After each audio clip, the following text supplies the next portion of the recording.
we showed Hari Jivan for the India Yatra, we showed him the WhatsApp thread, the India Yatra WhatsApp thread, and he was amused for weeks about it.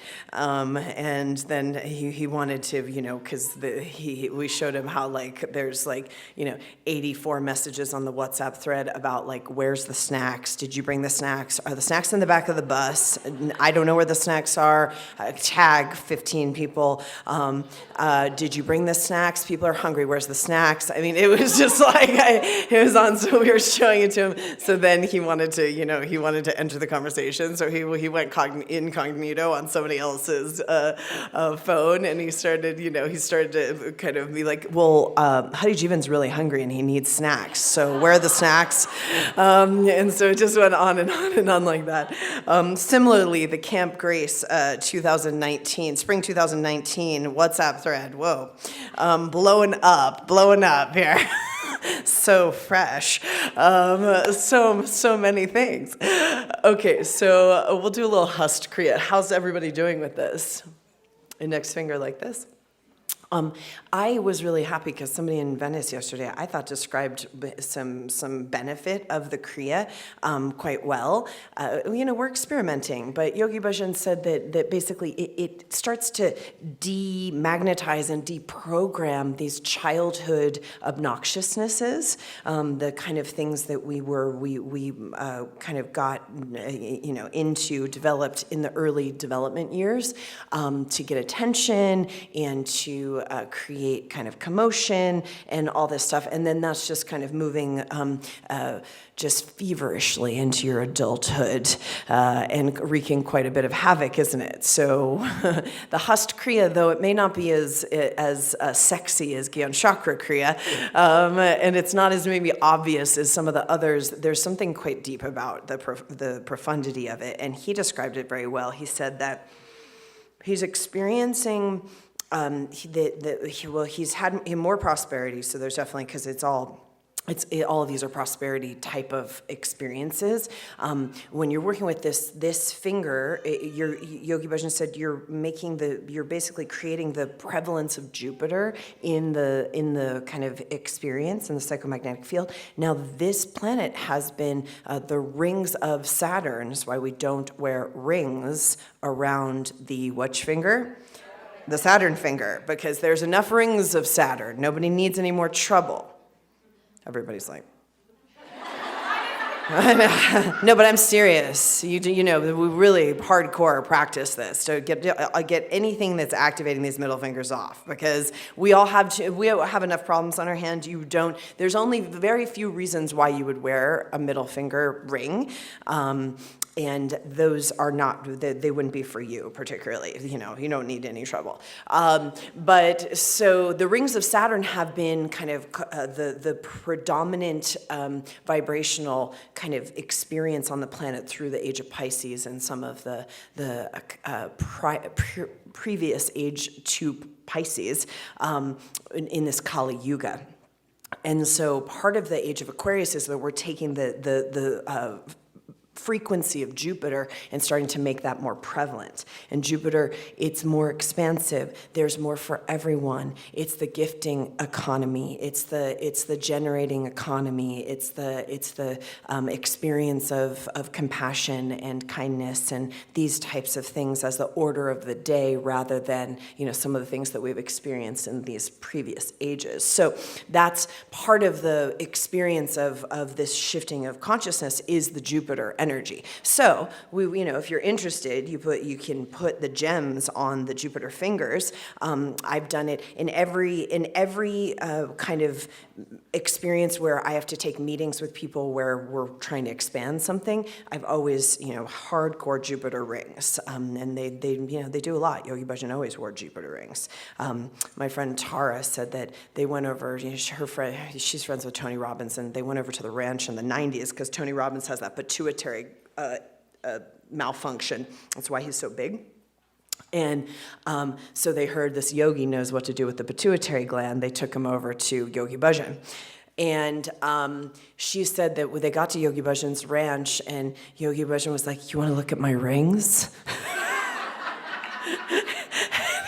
and he took them, and it was literally, they were just like, they were putting their hands through he was really into rings, but not for particularly an aesthetic reason. There's a frequency, and this is why all the crystals are coming more and more and more, whereas, remember like, those of you who are kind of the not first time on the New Age turn-up truck here, remember when it was like, you had like a little amethyst? Remember those days, back in the 80s? And it was like, if you went to your New Age store, they had like a little case of like small crystals. I mean, look what's happened. More is more. Andrea reminded me this morning that I don't know, something happened where I texted, what was the story? About my birthday, like you said, oh no, you don't. Oh yeah, okay.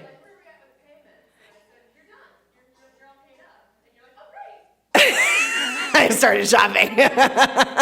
And then Shubha was like, okay, came in, was like, can we cut this into 4 payments? Like it was, so, things have got, more is more. More is always more. That's it. But the reason that Andrea got turned, basically activated on this crystal kind of gemology is that the whole crystal grid is activating on the planet, which is part of the prophecy of this age, which is why these are actually coming out and becoming much more a part of, this was not happening even several years ago. We get that, right? And so the gems hold certain psychomagnetic frequencies, and if you want to, I'm a big proponent of it has to be something that's actually holding a frequency for you in a way that's going to make your pragmatic life, your daily life better. We're householders, so we're just looking for tools. Yogi Bhajan said, if you don't have tools, you're a fool. So you're always just looking for tools that are going to help kind of create certain, and because of the sensitization that's happening on the planet, which we're going to work with a lot today, because of the sensitization that's happening, some of us can't even be in environments anymore, or it's more difficult to be in environments that aren't charged in certain ways. And it's really annoying, actually. And Yogi Bhajan was saying this morning, he was saying, I was, not talking to him. He was saying this morning that in this lecture that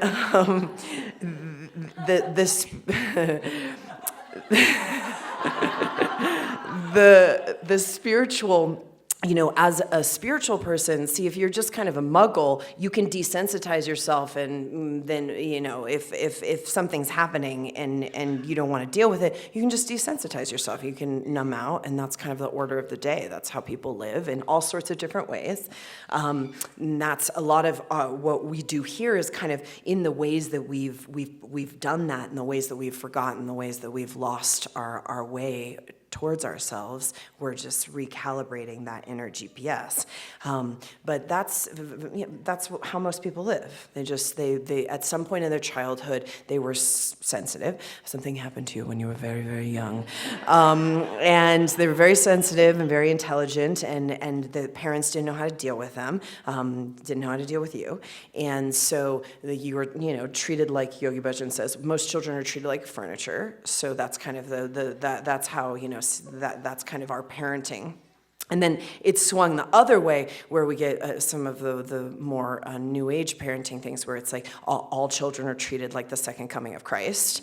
So both polarity planet here. Both sides can be problematic. But something happened to you when you were very, very young, and that the sensitivity. Somebody told you, no, there's not a unicorn, or no, you're not seeing the dead. Dead grandpa is not talking to you from the other side, or whatever the thing is, right? That's ridiculous. Or your pretend friend, which oftentimes that's some sort of ancestor, or some sort of trans-dimensional fairy type of being that you have some connection to, but no, that's your pretend friend. All that kind of stuff happens. So then we just desensitize and desensitize and desensitize. Now, if you choose to live the neurotic path, and the way that we're culturally conditioned is you become a teenager, and what do? Well, you have some issues as a child. You're angry. Nobody treated you with respect and dignity. There was abuses and all sorts of kind of misunderstandings. So by the time you get to a teenager, you really want to numb. So then it's the drugs and the alcohol. And societally, it's an institution that we go to college and we just get trashed. That's college. And we got to keep up whatever the kind of, but that's basically the institution. Why? Because the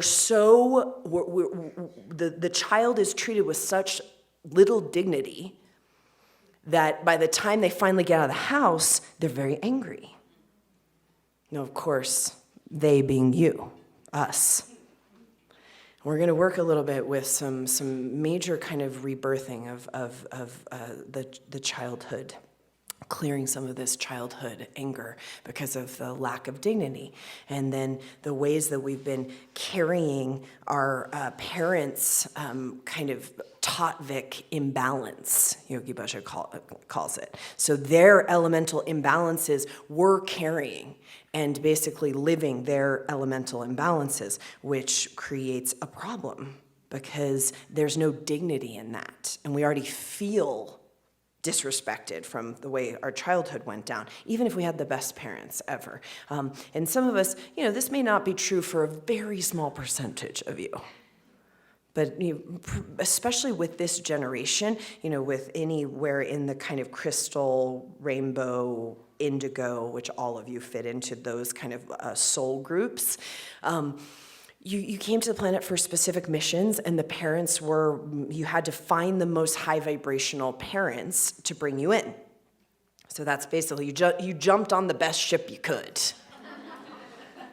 And they did the best they could. So there's no harm, no foul. But the fundamental feeling is that I have not been respected. Therefore, it creates a pattern of self-disrespect. So we get to the institutionalized college years, and it just is expected that you trash yourself. That's called youth in our society. That your youth is that you're just gonna, that's the normal way but these things make no sense. And some of you who have teenagers and who are raising the children in a different way, you're experiencing that they don't have that same kind of desire to do that. Well, there's a reason for that, and you should take all the credit. You should. You take all the credit, because that means that, basically you've treated them with a certain amount of dignity so that pattern is installed. And of course, Yogi Bhajan over and over again, if you have a problem with the kid, this one's hard. If you have a problem with your child, he always said, it's your problem. You've got to work with yourself first, and then you will significantly see a change. But then also you have to let everyone have the dignity to live their fate or their destiny. But this desensitization process, he said, one of the issues of becoming spiritual or becoming more sensory is that you will find that your mind gets intermixed with other people's minds. This is the psychic nature of what's happening on the planet now, that we're going to more and more be able to basically communicate without words. And so this is the rhetoric that you hear a lot of. I'm an empath.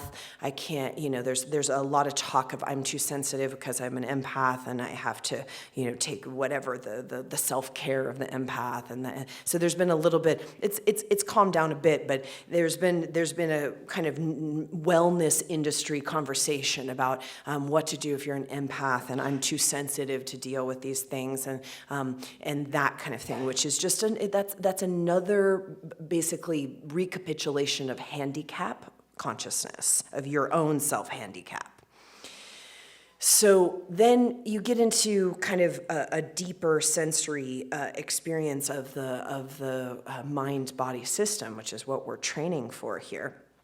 And you find that your mind intermingles with your clients or the people who are coming to your class or the people who are, there's more of an intermingling of psychic energy now, which is what happens when we come together. And what's so profound about that, but also what's, intense about it, is that, and he said, as a spiritual person, you can't just numb out to that. But what we're developing is an ability to basically not allow that kind of sensory intermingling to be something that is exhaustive or crippling, or that energy vampires is a term people use for it. But you have to deconstruct all of the language in the wellness and new age and yoga and meditation scene and really have a clear mind, because we don't want to be, this is a very avant-garde. We are the avant-garde. So we are at the forefront of a whole new way of thinking and being and creating. That's what's happening here. And that we know that. And there's other groups that are doing this too. We're not the only ones. But so you have to deconstruct some of the language that's being used around this kind of stuff. Because if you're getting into a thought pattern of somebody's an energy vampire, somebody's sucking my energy, it's the same recapitulation of the self-disrespect. Because basically that's assuming you are not sovereign enough or strong enough to handle a commingling of psychic energies and not freak out. But you know how prevalent this is? It's super heavy. So I want to, and though we have you have your tools. So you want to have, the tantric necklaces are very protective. That's why we wear them. You put this geometry around the spine. It literally puts like a net or in the aura where people, and that's why we wear the Adi Shakti as well. Yogi Bhajan says you put, these are ways to basically fortify the aura so that you have something called the golden shield. It's, and you can do that through meditation too. But there's, we have some ways, some technologies where that can be amplified depending on what you have to do out there. And I was talking about this in Mallorca. The more you kind of step into, and we're going to be doing some public speaking this weekend. We have a big thing that we're doing tonight, which each and every one of you are going to be seen in a way that may be very confrontive to you, even though we want to be seen so bad. We want to see ourselves so much, and there's such a yearning for that, but it's very, there's a rub because of these kind of childhood pains, and then the samskaras, the things that we brought incarnationally and all that stuff that we're working out, which is totally fine. Yogi Bhajan said, be very positive about the weight of your karma. It will become such it will give you dignity. I talked a little bit about this yesterday, that, nothing wrong with carrying some weight. So I was talking to some of the European teacher training about the moment that you become more, you step out to another level, or you are ready to kind of, become more public, or do the thing you need to do, or write the book, or put yourself out there in some way, all of the ways that are just the development of our destiny, you're going to have more psychic pressure instantaneously. Now, we have a lot of examples of people who couldn't handle the psychic pressure, therefore they went to the numbing, desensitizing, and we see this. This is the prevalent rhetoric in the public, kind of anyone who lives a public life, at least in celebrity culture. We were doing, a friend of mine was in LA, and they were doing a photo shoot, and she said, we have to cancel the photo shoot because all 4 of the celebrities that were supposed to come tomorrow for the photo shoot are all having nervous breakdowns. But, and I talked about this, and I want you to be thinking about this. A nervous breakdown when you have gotten the job you wanted, when you've gotten the thing, and there's different levels of nervous breakdown. Could just be you're freaked out, or all the way to kind of a more intense. But that is just a basically a symptomatic that you didn't plan for your success. You didn't plan for your success. So all of a sudden you got, and you don't know, and then, you don't have a support system that can help you to kind of fortify the thing in a way that's going to allow you. And the creators and the artists and the revolutionaries were always the most psychic and sensitive and open and empathic. And I mean, that's the way it is. And now on the planet, everyone is like that. So we were doing something, we were having some panel, and some girl was freaking out because Mother Mary was coming to see her or something like this. And I was like, just chill, girl. I mean, who isn't Mother Mary coming to see? I mean, raise your hand if that's not happening in here. Don't think you're nothing. There's nothing special about that. Everybody, that's just the order of the day when you're sensitizing yourself. So you're gonna, as a spiritual person, your job is to actually be able to, and what's gonna make you more hireable as the coach or the thing or whatever you're doing or whatever you're up to, what's gonna make you more magnetic is that you're able to mind meld with people and actually kind of go into the psychomagnetic field of another person and be a cure. Not a helper, not a healer, but actually a curative. And that's whether you're creating a product or, I'm kind of surprised by the aura of these clothes. They're like, it's intense. They have an aura. Everything has an aura. And you can transmit the thing, you can transmit into anything, right? I mean, that's kind of, that's been thousands of years understood in the yogis and the rishis and the sages. And you can transmit energy into a physical object, and a physical object already has an aura. And you can also mind meld into a physical object or another. So in this kind of, some Jedi training, in this way, you can, this is called Guru Yoga, and it's part of the lineage of Yogi Bhajan, the Kundalini Yoga. He talked about it very briefly, but he talked about it quite extensively in the brief time that he talked about it, which is that you can put your mind inside the mind of a teacher or a saint or a genius creator or a genius artist or someone who you really you look up to, a mentor, a woman here who has something that you really want or you want to develop in yourself. You can actually intermingle your psyche with hers and receive a transmission. That's Guru Yoga. And so we want that power and we want that sensitivity because that's what's going to make us very interesting leaders. Instead of, why we don't have a female president right now is because of the insensitivity of her system. It couldn't penetrate through the matrix.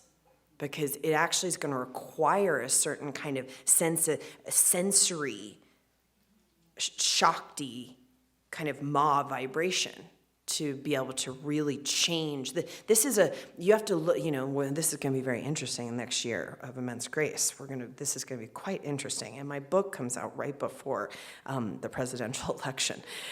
So it's going to be, this is going to be an interesting thing, but so this is a throne that has been held only by whatever we want to call it.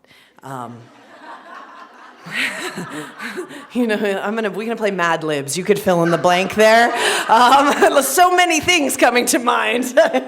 So many words. Choose one. So this is a throne. So to penetrate into that monarchy, oligarchy in many ways, it has to be the supreme Shakti vibration, and so it's going to be very interesting in the next year.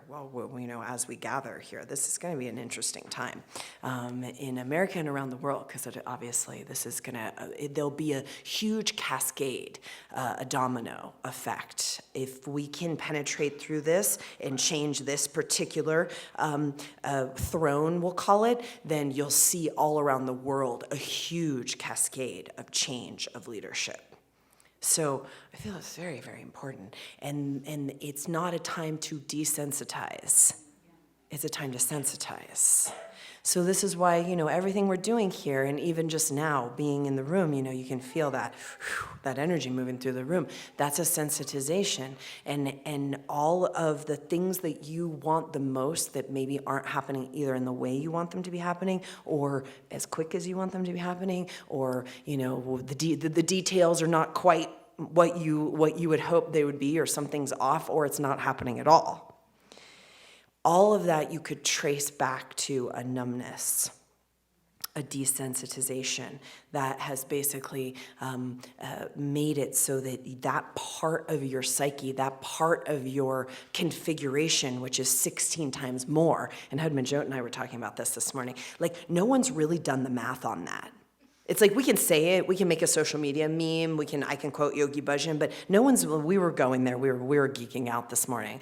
Because, of course, I was like up, driving like a bat out of hell in Idlewild, like looking for any place open at 5:45 this morning. I ran into Andrea, and that's what I ran into you guys. So I'm calling anybody who'll answer the phone, So I get Hudmanjot on the phone, and she was like, I mean, nobody's done the math on this 16 times more, like what this actually means. Go there. It's not 2 times. It's not squared. I mean, 16 times of an exponent. That's it's pretty wild if we're going to do a kind of crazy meditation that's going to use this kind of exponent. And you're going to put a more of a command of the mathematical 16 in the frequency, in the 1 plus 6 equals. Okay, good. We're really... I feel like we're getting somewhere. Like, I feel like, this is if you guys don't do math, how are you shopping? So 7 is what body? The aura. So we're going to put this 16 kind of command into the 7th body, which is the aura. And if you start to kind of get even a subtle understanding of this, the whole mathematical equation of the golden body starts to expand. I mean, exponentially. And we're not talking squared. We're talking about 16 times. So you see, this is why things happen so quickly, which is why I want you to plan for your success. Because I don't know how many, a couple of you, there's a bunch of weddings happening. So that's always a thing people want, right? I've heard. Well, no. You let me know how it goes. That's something. But these are things people come. That we really want this. We really want that. And you pay attention to. And this is I want you to start becoming not just a self-psychologist, but a real kind of mathematician with yourself. That however kind of numb you are, that's what's taking the exponent to the minus 16. Did you hear? I read that. You were in meditation, but I read that thing that he said yesterday. He said the 16 times goes either way. It either goes minus or plus. Right? Okay, so Hostakriya, where? How do we get here? So we'll do. So this is who's practicing it. Kind of hashtag every other day. And anything to inspire or share.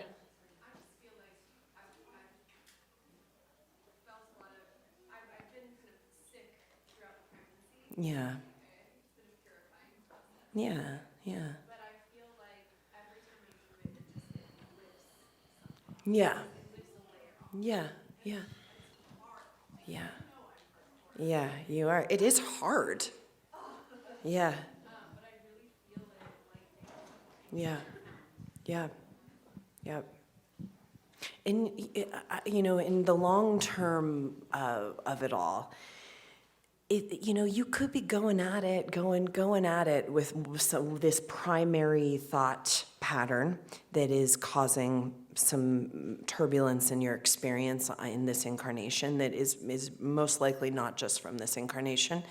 You could be going at every day, putting in some hours, whatever you're up to kind of reorganize the thing. And then one mystical day, you wake up and something massively, kind of a huge part of the configuration has shifted. And you can tell by the way you look, you can tell by the way you feel, you can tell by the thought forms, the radial kind of frequency of the pineal gland. Basically, you crested over a vibrational summit where that thing can no longer exist. And so we want to be alert to that, because that will happen in this frequency.